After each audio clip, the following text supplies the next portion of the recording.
तो अरे चुप साला चुप। एगो तुके राज के बात बता तो के हो दादा का ना साली आइल बा। साली एकदम अरे बड़ी कंटेस्ट बारे। चल तो साला हम पटाई। हट साला तू नहीं हम के निगरानी देता नहीं ना।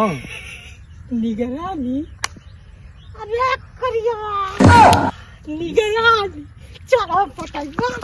अरे अरे करी देख हम पटाए तू ना। हाँ हाँ साला तो 1.5 फुटी बाटे। आज जेब माल पटावे। माल पटावे चल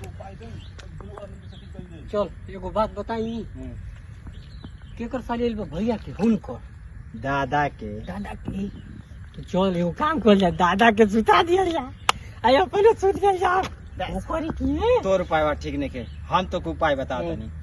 चल उनके ना मड़ई की टाटी के लंग बैठ के आराम से देखिए जैसी साली निकली ना हैं हैं जैसी निकली तुरंत कचरे आंख मारिए ठीक बा। हम उधर से देखब दूसरी जगह से। अच्छी दे हाँ चल चल चल चल साला कुछ लौकत नहीं।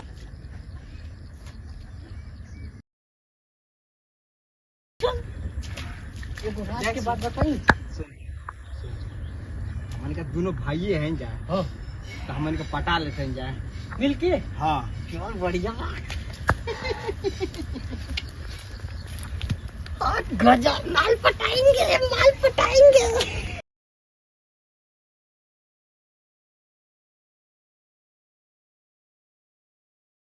ठीक बा दिन भर चलली है ना का रे। हाँ? एकदम सुन चलते ना उधर जाके देखा तनी क्यों आई ना। हाँ ठीक तू इधर से देख हम जाता नहीं। ठीक बा देखी है बच के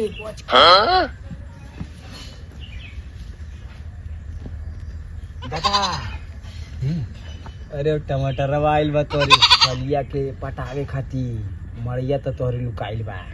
हो हाँ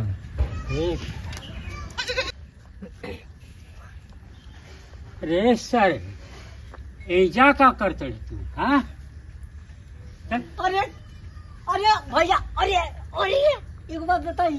हाँ तोरी घरवा में एगो गोई ना का अगोरा तनी कम नहीं का है तोरी सलिया की कोई बा भेंट करी मारा दादा मारा दादा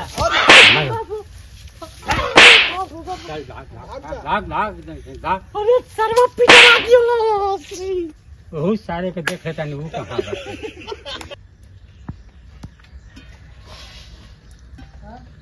कहाँ जल्दी जल्दी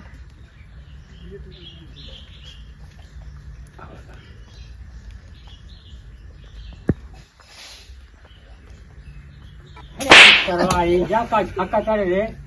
अरे दादा हाँ? अरे दादा कहाँ झाका करे ले कुछ ना हम आयतरन टमाटरों का जुआ खाती। सच है। हाँ चल चल चल भाग कहाँ गई यहाँ से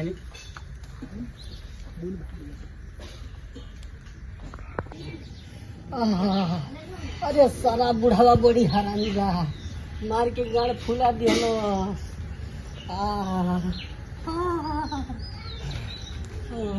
बड़ा देखो पाता करो तो क्या कर दिया करे टमाटरवा इजे उठल बरे